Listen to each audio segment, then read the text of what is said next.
બોલ. Happy friendship day ભાઈ. હા, હેપી ફ્રેન્ડશિપ ડે. બોલ, હું કામ હતો?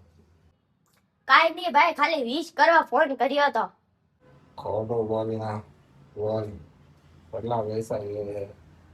હે, આને કેવી રીતે ખબર પડી? ના ના ભાઈ, ખાલી એક વસ્તુ લેવી હતી, 500 રૂપિયા નાખને. ખબર જ હતી ભાઈ. ઘડીક.